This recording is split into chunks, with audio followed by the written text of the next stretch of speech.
Assalamualaikum warahmatullahi wabarakatuh. Itu adalah video cuplikan berita mengenai catatan kelam pelanggaran hak asasi manusia di Indonesia, yang mana sampai saat ini masih saja belum bisa ditegakkan. Berbagai upaya telah dilaksanakan, tetapi masih belum menemukan jalan terangnya.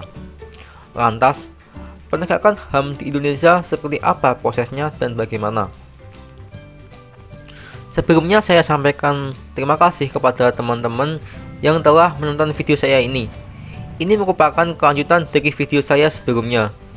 Untuk video-video sebelumnya bisa teman-teman lihat di deskripsi video ini. Untuk materi yang saya bahas dalam video ini yakni mengenai pelanggaran dan penegakan hak asasi manusia di Indonesia. Terdapat beberapa faktor yang menyebabkan terjadinya pelanggaran hak asasi manusia berikut ini.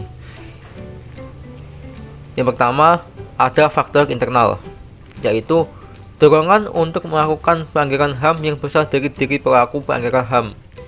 Di antaranya yaitu pertama, sikap egois atau terlalu mementingkan diri sendiri. Sikap ini akan menyebabkan seseorang untuk selalu menuntut haknya, sementara kewajibannya sering diabaikan.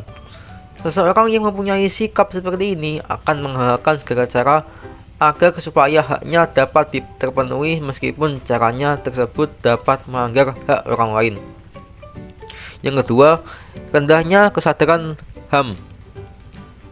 Hal ini akan menyebabkan pelaku pelanggaran HAM berbuat seenaknya. Pelaku tidak mau tahu bahwa orang lain pun mempunyai hak asasi yang harus dihormati. Setiap sikap tidak mau tahu ini berakibat munculnya perilaku atau tindakan penyimpangan terhadap hak asasi manusia. Yang ketiga, sikap tidak toleran. Sikap ini akan menyebabkan munculnya saling tidak menghargai dan tidak menghormati atas kedudukan atau keberadaan orang lain. Sikap ini pada akhirnya akan mendorong orang untuk melakukan diskriminasi kepada orang lain. Yang berikutnya adalah faktor eksternal, yaitu faktor-faktor di luar dari manusia yang mendorong seseorang atau sekelompok orang melakukan pelanggaran HAM. Di antaranya sebagai berikut. Yang pertama, penyalahgunaan kekuasaan. Di dalam masyarakat terdapat berbagai macam kekuasaan. Kekuasaan ini tidak hanya menunjuk pada kekuasaan pemerintah, tetapi juga bentuk-bentuk kekuasaan lain. Salah satu contohnya adalah kekuasaan di dalam perusahaan. Para pengusaha yang tidak memperdulikan hak pekerjanya jelas melanggar hak asasi manusia. Oleh karena itu, setiap penyalahgunaan kekuasaan mendorong timbulnya pelanggaran HAM. Yang kedua, ketidaktegasan aparat penegak hukum. Aparat penegak hukum yang tidak bertindak tegas terhadap setiap pelanggaran hak asasi manusia tentu saja akan mendorong timbulnya pelanggaran HAM lainnya. Penyelesaian kasus pelanggaran HAM yang tidak tuntas akan menjadi pemicu bagi munculnya kasus-kasus lain. Para pelaku pelanggaran HAM tidak akan merasa jera karena mereka tidak menerima sanksi yang tegas atas perbuatannya itu. Selain hal tersebut, aparat penegak hukum yang bertindak sewenang-wenang juga dapat dikategorikan sebagai bentuk pelanggaran hak asasi manusia dan dapat menjadi contoh yang tidak baik. Hal ini dapat mendorong timbulnya pelanggaran HAM yang oleh masyarakat pada umumnya. Yang ketiga, penyalahgunaan teknologi. Kemajuan teknologi dapat memberikan pengaruh yang positif, tapi bisa juga memberikan pengaruh negatif, bahkan dapat memicu timbulnya kejahatan. Kalian tentunya pernah mendengar terjadinya kasus penculikan yang berawal dari pertemanan dalam jejaring sosial seperti Facebook, Instagram, dan lain-lain. Kasus tersebut menjadi bukti apabila pemanfaatan kemajuan teknologi tidak sesuai aturan. Tentu hal ini akan menjadi penyebab timbulnya pelanggaran HAM. Selain itu, kemajuan teknologi dalam bidang produksi ternyata dapat menimbulkan dampak negatif. Misalnya, munculnya pencemaran lingkungan yang bisa mengakibatkan terganggunya kesehatan manusia. Yang keempat, kesenjangan sosial dan ekonomi yang tinggi. Kesenjangan mengakibatkan terjadinya ketidakseimbangan yang mencolok di dalam kehidupan masyarakat. Pemicunya adalah perbedaan tingkat kekayaan atau jabatan yang dimiliki. Apabila hal tersebut dibiarkan, akan menimbulkan terjadinya pelanggaran HAM, misalnya perbudakan, pelecehan, perampokan, bahkan pembunuhan. Yang berikutnya yaitu kasus pelanggaran HAM. Kasus pelanggaran ringan adalah kasus pelanggaran yang merugikan orang lain namun tidak sampai menghilangkan nyawa orang tersebut. Contohnya yaitu memaksakan kehendak kepada orang lain, meminta orang lain sependapat dengan dirinya, melarang orang lain beribadah, melarang seseorang mendapatkan informasi atau pengajaran, dan melarang orang lain berpendapat. Pelanggaran HAM berat menurut Undang-Undang Nomor 16 Tahun 2000 tentang Pengadilan HAM. Pelanggaran HAM berat terbagi atas dua jenis. Yang pertama, kejahatan genosida, yaitu contohnya membunuh anggota kelompok. Yang kedua, kejahatan terhadap kemanusiaan, yaitu pembunuhan, pemusnahan, dan perbudakan. Pelanggaran HAM yang pernah terjadi di Indonesia. Yang pertama, peristiwa Tanjung Priok. Kerusuhan Tanjung Priok tanggal 12 September 1984. Dalam kasus ini, 24 orang tewas, 36 orang luka, dan 19 orang luka. Keputusan majelis hakim terhadap kasus ini menetapkan 14 terdakwa seluruhnya dinyatakan bebas. Yang berikutnya, peristiwa Trisakti. Penembakan mahasiswa Universitas Trisakti pada tanggal 12 Mei 1998. Dalam kasus ini, 4 orang mahasiswa tewas. Mahkamah Militer menyidangkan kasus ini memvonis 2 terdakwa dengan hukuman 4 bulan penjara. 4 terdakwa divonis 2-5 bulan penjara dan 9 orang terdakwa divonis penjara 3-6 tahun. Yang berikutnya, penculikan aktivis pada tahun 1997 sampai 1998. Penculikan aktivis pada tahun ini terdapat 23 orang dinyatakan hilang, 9 orang di antaranya telah dibebaskan, dan 13 orang belum ditemukan sampai saat ini. Dan berbagai macam kasus pelanggaran HAM lainnya. Akibat pelanggaran hak asasi manusia. Yang pertama, menciptakan diskriminasi dan ketidakadilan. Yang kedua, adanya rasa dendam dan kebencian antar sesama. Yang ketiga, merendahkan harkat dan derajat dan martabat kemanusiaan. Yang keempat, menciptakan kekerasan dan konflik antar sesama dan menimbulkan penderitaan serta tersiksa lahir dan batin pada diri korban. Berikutnya adalah upaya penegakan HAM. Pancasila sebagai dasar negara memiliki beberapa kedudukan. Salah satunya sebagai sumber dari segala sumber hukum. Artinya, setiap peraturan perundang-undangan di Indonesia harus mengacu pada Pancasila dan tidak menyimpang dari ketentuan serta asas-asas yang terkandung di dalamnya. Sehingga peraturan-peraturan yang dibuat untuk menegakkan HAM bersumber dari Pancasila. Selain itu, menegakkan HAM di Indonesia juga mengacu pada ketentuan hukum internasional.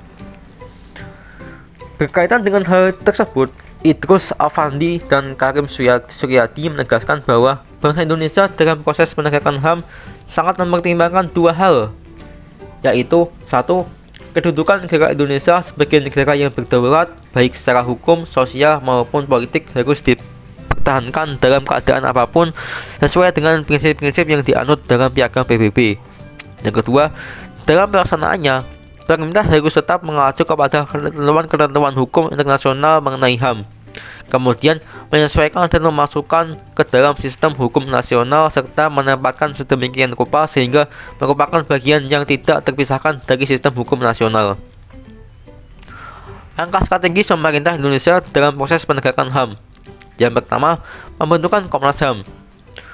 Yang wewenangnya sebagai berikut. Yang pertama, melakukan perdamaian pada kedua belah pihak yang bermasalah, menyelesaikan masalah secara konsultasi maupun negosiasi.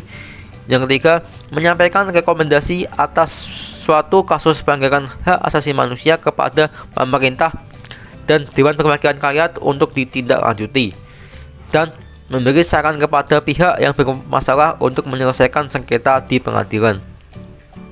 Yang kedua, pembentukan instrumen HAM terdiri dari 1. Pada amandemen kedua UUD Negara Republik Indonesia tahun 1945 telah ditetapkan satu bab tambahan dalam batang tubuh, yaitu bab 10A yang berisi mengenai hak asasi manusia, melengkapi pasal-pasal yang lebih dahulu mengatur mengenai masalah HAM. Yang kedua, dalam sidang istimewa Majelis Permusyawaratan Rakyat 1998 dikeluarkan ketetapan mengenai hak asasi manusia. Yang ketiga, ditetapkannya Piagam HAM di Indonesia pada tahun 1998.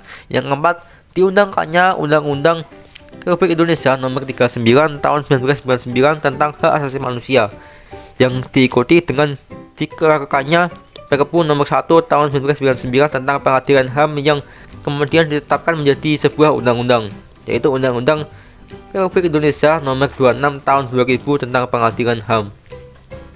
Yang kelima, ditetapkannya peraturan perundang-undangan tentang perlindungan anak, yaitu Undang-Undang Republik Indonesia Nomor 3 tahun 1997 tentang pengadilan anak, Undang-Undang Republik Indonesia Nomor 23 tahun 2002 tentang perlindungan anak, dan Undang-Undang Republik Indonesia Nomor 11 tahun 2012 tentang sistem perlindungan anak.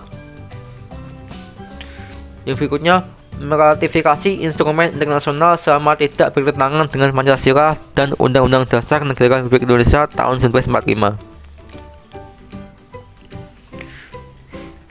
Yang berikutnya adalah pembentukan pengadilan HAM. Pengadilan HAM dibentuk berdasarkan Undang-Undang Republik Indonesia Nomor 26 tahun 2000. Pengadilan HAM adalah pengadilan khusus terhadap pelanggaran HAM berat yang diharapkan dapat melindungi hak asasi manusia, baik perseorangan maupun masyarakat. Pengadilan HAM menjadi dasar bagi penegakan kepastian hukum, keadilan, dan perasaan aman, baik perseorangan maupun masyarakat. Pengadilan HAM bertugas dan berwenang memeriksa dan memutuskan perkara pelanggaran hak asasi manusia yang berat. Di samping itu, wewenang memeriksa dan memutuskan perkara pelanggaran HAM yang dilakukan oleh warga negara Indonesia dapat terjadi di luar batas teritorial wilayah Indonesia. Bentuk upaya penegakan HAM yaitu ada dua, upaya preventif dan upaya represif. Upaya preventif dilakukan sebelum adanya pelanggaran HAM, yaitu membuat undang-undang, membentuk lembaga pemantau dan pengawas pelaksanaan HAM, melakukan sosialisasi HAM kepada masyarakat, dan memasukkan materi tentang HAM dalam mata pelajaran PPKN. Sedangkan upaya represif yaitu upaya yang dilakukan setelah terjadi pelanggaran HAM. Yang pertama adalah Komnas HAM, yang kedua adalah Pengadilan HAM. Proses penyelesaian perkara pelanggaran HAM berat sebagai berikut. Yang pertama ada di Komnas HAM, yang bertugasnya menyelidiki sendiri, menerima pengaduan dan korban dan saksi. Berikutnya, Komnas HAM melakukan penyelidikan non pro justisia untuk menentukan pelanggaran berat HAM. Apabila iya, Komnas HAM membentuk komisi penyelidikan pelanggaran HAM dan kemudian diteruskan ke Jaksa Agung, yang mana Jaksa Agung melakukan penyelidikan, membuat penuntutan, kemudian dilakukan ke Pengadilan HAM, dan kemudian banding pengadilan tinggi, setelah itu kasasi atau Mahkamah Agung, dan apabila tidak maka langsung dihentikan. Berikutnya, membangun harmonisasi hak dan kewajiban asasi manusia. Hak dan kewajiban asasi manusia merupakan dua hal yang tidak dapat dipisahkan satu sama lain. Seseorang tidak dapat menikmati hak yang dimilikinya sebelum memenuhi apa yang terjadi kewajibannya. Misalnya, dalam proses pembelajaran di sekolah, kalian tidak akan mendapatkan pemahaman yang baik dalam sebuah pelajaran apabila tugas-tugas dalam mata pelajaran tersebut tidak kalian kerjakan. Lantas, kenapa masih banyak pelanggaran HAM di Indonesia yang belum bisa ditegakkan? Berikan pendapat kalian di kolom komentar. Terima kasih saya sampaikan kepada teman-teman yang telah menonton video saya kali ini. Saya ucapkan terima kasih. Wassalamualaikum warahmatullahi wabarakatuh.